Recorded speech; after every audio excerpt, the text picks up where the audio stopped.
Bonjour à tous, on se retrouve aujourd'hui pour les résultats de NXT The Great American Bash 2023.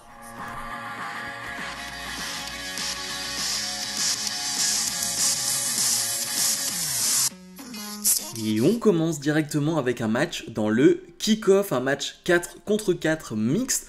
On retrouve donc Métaphore face à Nathan Fraser, Dragon Lee, Yulisa Leon et Valentina Feroz. Un match qui dure 11 minutes. J'ai mis comme note 4,25 sur 5 parce que c'était tout ce que j'attendais d'un match dans le kick-off, un match qui met l'ambiance, un match qui réveille directement le public ou alors qui met le public dans la bonne ambiance, dans l'ambiance qu'il faut avant de regarder un show NXT. C'était génial, c'était réellement génial. Je trouve que Métaphore fait un beau combat, c'est-à-dire que par exemple Oro Mensah est plutôt bien mis en avant, mais j'avoue que j'ai plutôt envie de mettre en avant la prestation de Nathan Fraser. Nathan Fraser a été assez extraordinaire dans ce combat. Tout ce qu'il fait, il le fait à une vitesse supersonique. C'est dingue. Et en plus, il fait ce que très peu de choses font à une vitesse quasi inégalable. Bref, c'est assez parfait ce que fait Nathan Fraser.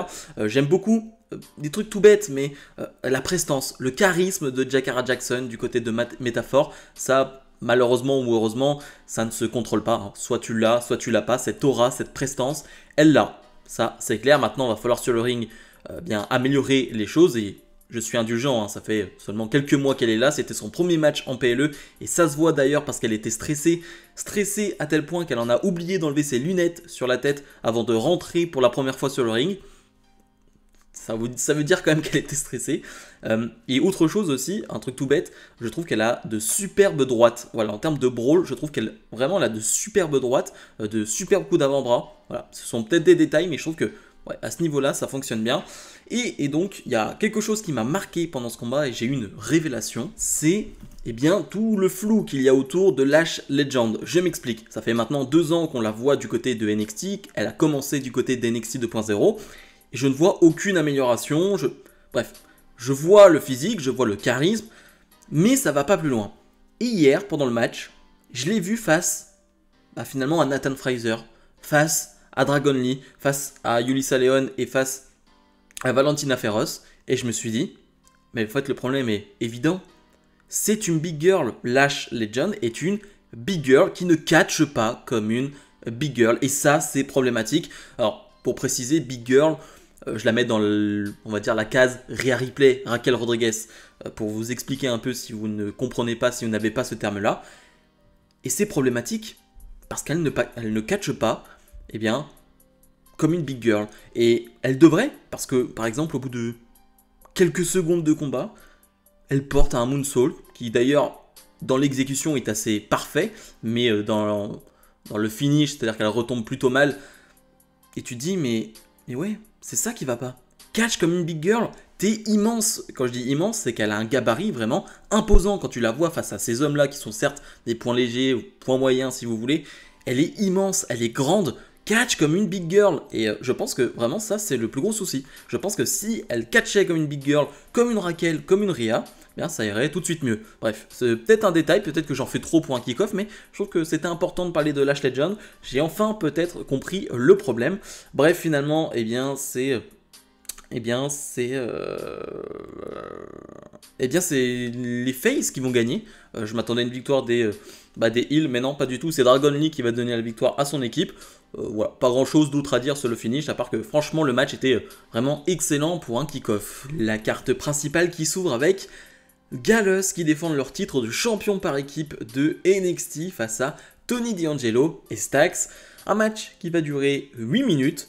Ma note sur 5 pour ce combat est de 3,5. J'ai trouvé que c'était un match très honnête, très correct, qui ne va pas plus loin. 8 minutes, et ça on en parlera en termes de timing, en termes de temps. C'est vraiment quelque chose qui arrive à gérer Shawn Michaels. On en reparlera en bilan. Mais je trouve que 8 minutes pour ce combat, alors oui, ça aurait pu aller durer 10-12 minutes. Mais honnêtement, ça ne m'a pas gêné parce que je n'en voulais pas plus. J'ai vu ce que j'avais à voir. Gallus s'est un peu plus bougé qu'à l'habitude, j'ai envie de dire, même si franchement, les 3-4 premières minutes de combat, je me dis, allez, c'est reparti. Le somnifère Gallus, vraiment. Ça va mieux dans la deuxième partie du combat, ça se bouge un peu plus, ça fait des choses, mais c'est quand même pas fameux, hein. En tout cas du côté de Gallows ça ne me donne aucune hype, mais il y a de l'envie, il y a de l'enthousiasme du côté de Stax et de Tony D'Angelo. Il y a un bon hot tag de Tony D'Angelo qui va faire un super babyface, ça vraiment j'ai aucun doute là-dessus, et même lui en termes de catch il va falloir qu'il s'habitue à faire des choses plus babyface, j'ai envie de dire, lui qui a été habitué à quand même être un heel du côté de NXT. Mais ouais, c'est un match de qualité. Je retiens par exemple une prise du côté de D'Angelo et Stax, une superplex portée par Tony D'Angelo, enchaînée avec un diving headbutt par Stax. C'est pas vraiment ma prise favorite, hein, les headbutts, vous le savez, mais c'était bien exécuté. Et finalement, eh bien, Tony D'Angelo et Stax vont remporter ce match et devenir les nouveaux champions par équipe de NXT. Très bien, c'est ce que j'avais pronostiqué, il était temps. Il fallait changer d'air. Gallows, on le dit depuis des mois maintenant, ça ne fonctionne pas. Voilà, c'est comme ça n'a pas fonctionné de A à Z, c'est comme ça, voilà, c'est un échec. Eh bien, il faut partir sur quelque chose d'autre et Stax et Tony D'Angelo sont plutôt over en babyface, il faut partir là-dessus. Maintenant, il va falloir construire d'autres équipes heel, parce que ça ne va pas suffire, hein, simplement Gallows. J'imagine que Gallows va rester encore du côté de NXT. Voilà, il va falloir construire d'autres équipes pour aller affronter D'Angelo et Stax. Mais sur le papier, je suis quand même très heureux de les voir champions. Ça fait un petit moment qu'on voulait. C'est le premier titre de champion pour Tony D'Angelo. Et j'ai envie de dire, c'est mérité. On enchaîne avec Roxanne Perez qui fait face à Blair Davenport dans un Wide Weapon match. Concrètement, c'est un match sans disqualification. Un match qui va durer 11 minutes. Ma note pour ce combat est de 4 sur 5. C'était super, vraiment, c'était exactement ce que j'attendais. On a une vraie guerre entre les deux qui a débuté il y a quelques semaines et qui ne s'arrête jamais. C'est-à-dire que à NXT, ça se bat. En dehors d'NXT, que ce soit dans un supermarché, que ce soit même lors d'une séance d'interview, eh bien, ça s'affronte, ça se frappe. C'est ce que j'aime du côté de NXT, ce côté, on est partout. Certes, il y a le show hebdomadaire NXT, le show weekly NXT, mais on va en faire plus, on va mettre ça sur les réseaux sociaux, on va aller ailleurs et ça j'aime beaucoup et ça a vraiment été bien exécuté, bien mis en place avec cette histoire là. Comme je le disais, donc c'est une vraie guerre entre les deux qui d'ailleurs débute directement, c'est-à-dire que Roxanne Perez fait son entrée et Blair Davenport, à l'image de son personnage, s'en prend par derrière, s'en prend par surprise à Roxanne Perez. Génial. Ensuite on va avoir des spots, j'ai envie de dire plutôt classiques, hein, des spots avec des poubelles, des chaises, mais des spots qui fonctionnent bien parce qu'on est du côté de la ville de Roxanne Perez, donc elle est très over. Et surtout, eh bien, en premier rang, on a la mère de Roxanne Perez avec la sœur de Roxanne Perez. Et ça va vraiment jouer sur la dramaturgie de ce combat. C'est-à-dire que Blair Davenport va s'occuper, va faire mal à Roxanne Perez sous les yeux de sa mère. Et je trouve que sa mère joue vraiment bien. Alors je pense qu'il y a aussi une part de vrai, hein. Je pense que quand tu vois ta fille prendre des énormes coups de ceinture et des énormes coups de chaise, même si tu sais que c'est scripté, les coups tu les prends réellement. Donc j'imagine qu'il y a quand même une part de réel. Et sa sœur même qui est toute petite, et franchement elle a bien joué la comédie. Et encore une fois je pense qu'il y a une part de réel aussi. Donc ouais, ce côté dramaturgie est bien amené à ce combat. Je peux rajouter un spot, le spot de la table qui était sympa, le big splash du haut du coin du ring sur la table. Alors j'avoue que moi j'ai pas cette obsession qu'a le public avec les tables. Je ne comprends pas réellement cette obsession à chaque fois de demander des tables. Voilà, we want tables. J'avoue que moi, les tables, bon, c'est des spots corrects, mais c'est pas ça qui me fait lever de ma chaise. Honnêtement, de mon canapé, le spot est sympathique, mais c'est pas ça qui m'a fait lever de mon canapé. Donc ouais, j'ai pas cette obsession avec les tables de mon côté. Finalement, Blair Davenport va prendre le finish de Roxanne Perez sur plusieurs chaises qui ont été étalées au sol. Et Roxanne Perez va l'emporter telle la grosse babyface qu'elle est. Belle victoire importante, il le fallait. Et je ressors de ce match en me disant que Roxanne Perez est géante et fantastique parce qu'elle a 21 ans, 22 ans maintenant. C'est pas normal. C'est pas normal d'être à ce niveau-là, d'expérience, parce que tu sens qu'elle a de l'expérience, elle maîtrise ce qu'il se passe sur le ring, ce niveau-là de calme aussi dans un match aussi important, 3000 personnes. Encore une fois, c'est peut-être petit, mais pour NXT qui n'a pas l'habitude d'avoir des gros shows comme ça, t'as une certaine pression. Bref, vraiment Roxanne Perez, je suis ultra fan et je l'ai tweeté, mais si la WWE arrive à se manquer avec Roxanne Perez, ce sera presque un exploit. Baron Corbin fait face à Gable Steveson qui fait ses débuts sur le ring, son premier match officiel du côté de WWE, un match qui va durer 6 minutes. Ma note pour ce combat est de 2 sur 5. Il y a beaucoup de choses à dire sur ce combat, des choses qui n'ont pas de rapport avec le catch et c'est vraiment pas le genre de sujet que j'aime aborder, mais on est un peu obligé. Pourquoi? Parce que c'est un match qui dure 5-6 minutes, le match est pas bon, franchement il se passe rien. Gable Steveson n'est pas prêt, mais ça à la limite, bah, il n'y avait pas un réel suspense, on le savait qu'il n'était pas prêt, il a que très peu de mois d'entraînement, il n'est pas prêt. Et en plus tu le mets face à Baron Corbin qui, je pensais avec son expérience, allait faire le boulot, mais le problème c'est qu'on a eu le Corbin qui, quand il n'est pas face à une superstar qui est fantastique, qui est géniale, comme on l'a vu à NXT, Dragunov, Carmelo Hayes, et il est mou, il est lent et c'est lui qui doit mener la danse et il ne se passe pas grand chose. Donc le match en soi est pas bon et le public va concrètement se retourner contre Gable Steveson, va lui dire You're not Angle, tu n'es pas Kurt Angle. Oui, merci, on avait compris. Bon, je suis un peu aigri sur ce coup-là, mais parce qu'il y a des choses qui ne m'ont pas plu et il y a des choses que je peux comprendre. Mais donc le public va clairement chier sur Gable Steveson, n'ayons pas peur des termes. Et pourquoi? Pourquoi le public fait ça? Alors premièrement, parce que le public WWE de base n'a pas accepté Gable Steveson dans le monde du catch, de base. Vraiment, les apparitions qu'il a fait, il a souvent été hué, en tout cas des retours mitigés. Pourquoi? Ça, je ne sais pas. Mais deuxièmement, il y a cette histoire, et ça on est hors du catch, et je suis obligé d'en parler, parce que certains peuvent se poser des questions sur la réaction du public et ne comprennent pas ce qui se passe. Il y a quelques années, Gable Steveson a été accusé d'agression sexuelle. Ça n'a mené à rien, il n'a pas été condamné. Après, l'histoire est un peu floue, j'ai pas envie de rentrer dans les détails, parce qu'encore une fois, c'est pas mon rôle, honnêtement. Je peux juste vous informer de cette situation-là, et que c'est un peu flou. Et du coup, forcément, il est accusé de violeur sur les réseaux sociaux, faut le dire clairement. Et forcément, ça t'aide pas en termes d'image. Donc il y a ça aussi qui rentre en jeu. Encore une fois, je ne vais pas aller plus loin parce que je peux comprendre la réaction du public qui va huer Steveson. Moi, je suis partagé, je suis entre les deux. Franchement, je ne sais pas quoi en penser de cette situation. Ce que je sais et ce que j'ai vu en termes de catch, c'est que c'était pas bon et que finalement, ça va se terminer sur un décompte à l'extérieur qui est vraiment pas très malin non plus. Pourquoi avoir fait ce match pour faire un décompte à l'extérieur au bout de 6 minutes? Bonne question. Et finalement, le meilleur moment du match, c'est l'après-match, où le segment est cool, je trouve, où les deux vont se frapper avec la sécurité. Gable Steveson va faire passer Baron Corbin à travers la barricade. Le public qui se retourne, vraiment très versatile le public, mais ça, comme toujours, qui va demander « let them fight », laissez-les se battre, alors qu'il y a 2 minutes avant, le public n'en voulait plus de ce combat. Bref, beaucoup de choses négatives à dire, on est passé en dehors du catch à un moment donné, ça c'est sûr, mais il était important que je vous le dise, pour ceux qui n'étaient pas au courant de cette situation autour de Gable Steveson. Encore une fois, faites vos recherches, ayez votre propre avis. Moi honnêtement, comme je l'ai dit, j'ai pas vraiment d'avis, je suis partagé, je suis entre les deux, et cette situation dans tous les cas n'est pas bonne et n'est pas idéale pour Gable Steveson et pour les fans NXT en général. On enchaîne avec Dominic Mysterio qui défend son titre de champion nord-américain face à Wesley et Mustafa Ali. Un combat qui va durer 12 minutes. Ma note pour ce match est de 4,25. Je me suis régalé.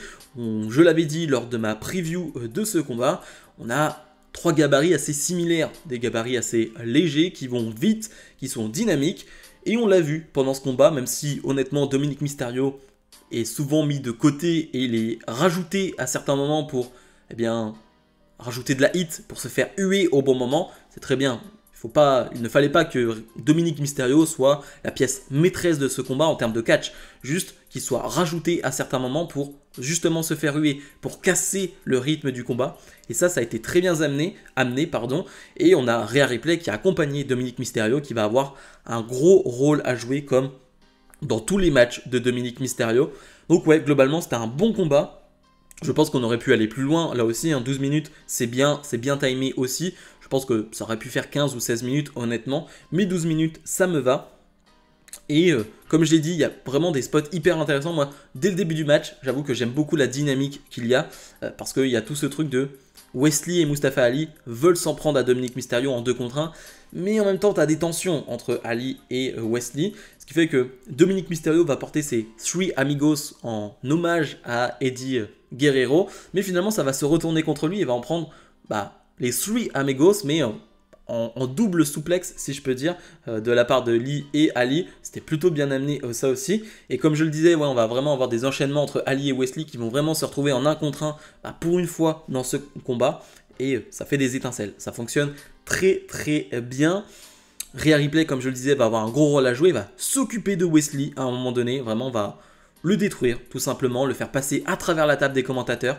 Prise assez impressionnante, c'était bien violent. Elle le ramène sur le ring et on s'attend à une victoire de Dominic Mysterio. Et là, ça fait 2,99. Ouais, super near fall, vraiment bien amené. Mais ça ne va pas suffire.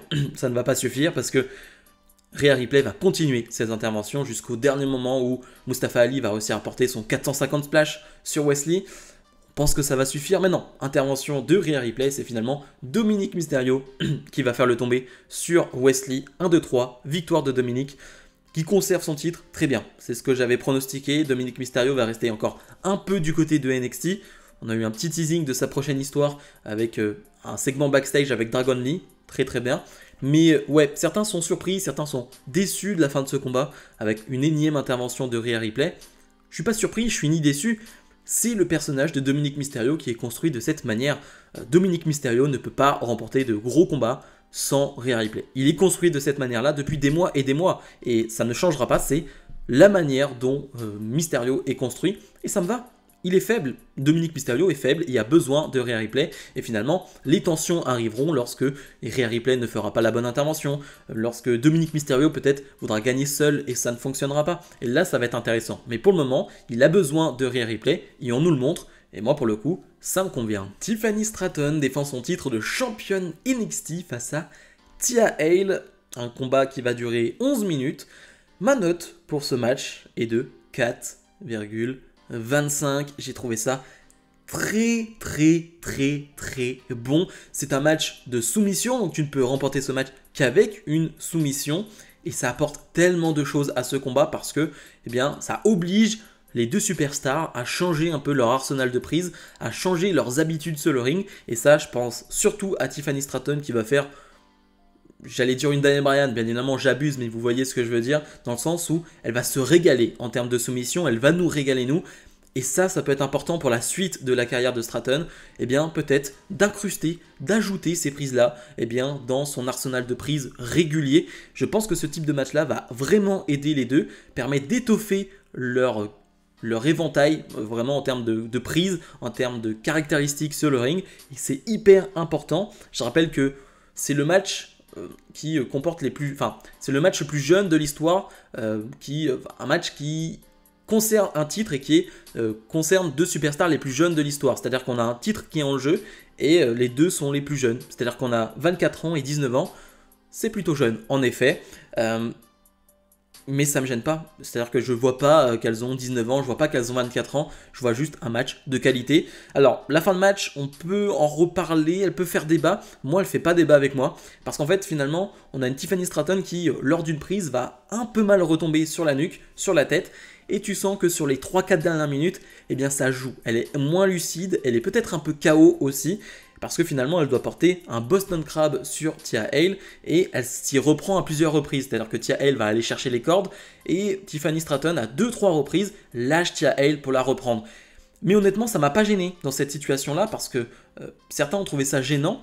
Pas du tout. Parce qu'en fait, moi, j'étais sur le côté, les 2 sont KO, elles donnent tout, et c'est fatigant de porter le Boston Crab et donc elle est obligée de s'y reprendre à plusieurs reprises. Donc je trouve que ça a ajouté au match, je trouve que ça a ajouté à la dramaturgie de ce combat, et aussi il y a le côté KO de Tiffany Stratton, et aussi ça c'est un côté plus pratique. Thea Hale est minuscule face à Tiffany Stratton, et je pense que la taille de Thea Hale n'aide pas pour porter un Boston Crab. Vraiment, je pense qu'elle est tellement petite que c'est très dur d'être à l'aise en position Boston Crab quand tu es Tiffany Stratton avec Thea Hale. Ça vraiment c'est un côté plus pratique, mais je pense que c'est vraiment le plus gros souci. Et finalement, Thea Hale ne va pas abandonner, et j'aime beaucoup ces 2-3 dernières minutes de ce combat où Thea Hale n'abandonne pas. Non, elle ne veut pas abandonner, elle est brisée en deux, vraiment elle est cassée en deux, sa colonne vertébrale vraiment est cassée en deux. Mais c'est André Chase qui va jeter l'éponge, en gros il va jeter une serviette, c'est ce qu'on fait pour finalement arrêter le combat. Si vous vous en souvenez, il y a quelques années, on l'avait déjà eu avec Jey Uso face à Roman Reigns, avec Jimmy qui avait jeté la serviette. Alors là, on est un peu dans cette situation-là. Le mentor qui prend cette décision pour son élève, j'aime beaucoup. J'aime vraiment beaucoup parce que Tia Hale n'a pas abandonné. Tia Hale en ressort plutôt badass. Tiffany Stratton aussi parce que je trouve qu'elle a vraiment maîtrisé ce combat et a vraiment été excellente en tant que championne. Là, j'ai vraiment ressenti l'aura de championne de Tiffany Stratton. Et en même temps, je comprends le point de vue de André Chase qui voit sa protégée, qui voit sa préférée en train de se faire casser en deux. Et bien, il décide d'abandonner pour sa santé. Ça va être intéressant de voir la suite, voir comment va réagir Tia Hale à la réaction, au geste, à l'action de André Chase. Ça va être hyper intéressant. Et maintenant, pour Tiffany Stratton, je pense que voilà, il est temps de passer à autre chose. Ce qui est sûr, c'est que cette histoire avec Tia Hale, franchement, est vraiment excellente de A à Z. Et pour une première feud pour Tiffany Stratton, c'est vraiment une grosse réussite. Et le main event, Carmelo Hayes défend son titre de champion NXT face à Ilya Dragunov. Un match de 25 minutes. Ma note pour ce combat, 5 sur 5. Sans contestation, sans débat possible. Je pourrais simplement m'arrêter là. Pas besoin d'argumenter, honnêtement. Parce qu'on l'a vu. On a vu ce qui s'est passé. On a vu que c'était extraordinaire. Je pense que ce sera sûrement le titre de la vidéo. Mais c'est un match qui rentre dans la légende de NXT. On a eu des combats légendaires à NXT, des feuds légendaires à NXT. Alors cette feud n'est pas légendaire parce qu'elle est très courte, mais le match pour le coup je pense qu'il l'est. Pour l'histoire de NXT, c'est un match qu'on retiendra et je le dis clairement, c'est mon match préféré cette année chez WWE, roster principal inclus. Voilà, j'ai à plusieurs 5 étoiles cette année, mais celui-là est celui qui m'a le plus marqué, vraiment. Vous le savez, hein, je prends des notes souvent à la fin des combats ou pendant le combat, ça dépend, sur certains temps morts. Je n'ai pas pris de notes, je n'ai pris aucune note sur ce combat. J'étais investi, j'étais dedans, je voulais pas que ça s'arrête et ça dure 25 minutes, donc eux non plus ne voulaient pas que ça s'arrête. On va avoir des chants Fight Forever, bats-toi pour toujours, et c'est un peu ce ressenti qu'on a pendant ce combat. Les deux ne voulaient pas s'arrêter, les deux voulaient se battre pour toujours, les deux voulaient l'emporter, les deux voulaient mettre KO son adversaire. C'était génial et forcément, on va mettre Ilya Dragunov en avant parce que dès que Dragunov est dans un match, le match devient épique. Et on a la même sensation avec quelqu'un qui détient le titre intercontinental en ce moment, un certain Gunther. On est un peu dans ce même type de superstar qui rendent tous les matchs importants, qui rendent tous les matchs intéressants, intenses, et qui élèvent le niveau de leurs adversaires. Parce que Carmelo Hayes est fantastique, mais je pense que c'est le plus gros match de sa carrière. C'est le meilleur match de la carrière de Carmelo Hayes. Et pourtant, il a déjà eu des gros combats, il a déjà eu des énormes combats. Mais je pense que c'est son meilleur match. Et c'est un 5 étoiles. Vraiment, honnêtement, je pourrais juste m'arrêter là, parce que j'ai même pas besoin de rentrer dans les détails. Vous avez vu ce que j'ai vu. C'était intense, c'était physique. Forcément, c'est un match de Dragunov, donc on rentre dans ce genre de choses. Et ce que j'aime, c'est que, comme lors du match face à Bron Breakker qu'on avait eu entre Ilya Dragunov et Bron Breakker, Breakker est plutôt quelqu'un de soft, qui va pas frapper hyper fort, qui est plutôt safe. Mais il était rentré dans le jeu de Dragunov et ça avait donné un match fantastique. Eh bien, Carmelo Hayes va faire la même chose. De base, il veut pas trop rentrer dans son jeu, mais il va rentrer dans son jeu. Il va mettre des gros atémis, il va frapper fort, il va mettre des gros kicks dans le torse de Dragunov, des gros super kicks dans la tête. Ouais, il faut rentrer dans le jeu de Dragunov, et c'est ce qu'il fait. Et ça donne un match intense, ça donne un match épique, inoubliable pour moi. Vraiment, c'est un moment marquant pour moi dans ma carrière de fan de catch, j'ai envie de dire, et de youtubeur. Hein. Vraiment, c'était un moment vraiment marquant. J'ai été debout à plusieurs reprises pendant ce combat. On va rentrer dans les détails, mais les 5 dernières minutes où tu as des contres lunaires, Dragunov qui veut porter son coast-to-coast, qui se fait prendre avec un codebreaker out of nowhere, et il y a Dragunov qui fait limite un salto pour vendre la prise. Fantastique. Carmelo Hayes qui veut enchaîner avec une descente de la cuisse, son finish. Non, il peut pas, parce qu'il va prendre une powerbomb out of nowhere. Ensuite, Dragunov enchaîne avec son deuxième finish, entre guillemets, c'est-à-dire cette descente d'avant-bras. Ça fait 2,99. Alors c'est vrai qu'on me l'a dit, c'est vrai que Dragunov termine plutôt ses gros combats avec le running headbutt. C'est vrai, mais j'avoue que j'étais tellement dans l'action que j'ai vraiment cru que Dragunov allait gagner ce combat de cette manière-là. Mais non, ce n'est pas le cas. Et finalement, j'aime encore plus cette fin de match où Trick Williams, qui finalement a été lui aussi en guerre avec Dragunov sur les 2 dernières semaines, eh bien, va se sacrifier pour Carmelo Hayes. Carmelo Hayes va profiter de ce moment-là pour porter sa descente de la cuisse. 1, 2, 3, victoire de Hayes qui conserve son titre. 5 sur 5, match parfait de A à Z. J'aime beaucoup le début. Alors certains, je sais, ont trouvé le début plus lent. Bien sûr qu'il est plus lent le début, mais quand tu as un match de 25 minutes, il faut savoir doser, il faut savoir gérer. C'est une question de temps fort, temps faible. Et c'est bien géré. C'est très bien amené. Et ouais, j'ai pas grand chose d'autre à dire. Si vous ne l'avez pas vu, parce que je sais que certains regardent les vidéos juste pour voir les résultats, allez le voir. Allez le voir dès maintenant. Vraiment, allez le voir dès maintenant. Peu importe si vous connaissez le résultat ou non. Peu importe. Allez voir ce combat. C'est l'un des matchs de l'année. Honnêtement, même si vous ne le mettez pas numéro 1, c'est déjà l'un des matchs de l'année. Bilan de ce NXT Great American Bash.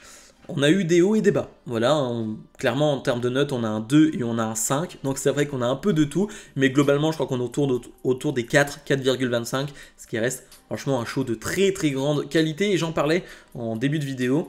Je trouve que Shawn Michaels arrive très bien à gérer la durée des matchs. Parce que le show finalement s'est terminé aux alentours de 4h30 du matin. Donc un show qui dure environ 2h30. Alors qu'il y avait 6 matchs sur la carte principale. Et c'est bien timé. Parce qu'on a des matchs qui, certaines fois, c'est vrai, on aimerait qu'ils durent un peu plus longtemps, mais c'est pour laisser 25 minutes au main event, c'est pour laisser un peu plus de temps aux femmes. Bref, c'est très bien calculé, c'est très très bien amené, et tu termines pas à 4h du matin, hyper épuisé, parce que c'était 2h30 de show, bien construit, bien amené, bien dosé. Donc ouais, encore une fois, grosse réussite, et encore une fois, un grand chapeau à Shawn Michaels qui dirige à merveille ce NXT. Si je dois donner une note pour ce show, forcément il y a un 5 sur 5 et possiblement mon match préféré cette année. On verra encore ce qui se passe en fin d'année parce qu'il va s'en passer des choses. Donc on va être sur un bon 9 sur 10. On est obligé. Je suis obligé de mettre 9 sur 10 pour ce main event parce qu'il m'a vraiment marqué. Bref, comme d'habitude, n'oubliez pas de mettre le pouce vers le haut, de vous abonner. Et nous on se retrouve dès demain pour ma review d'Euro. Salut, salut!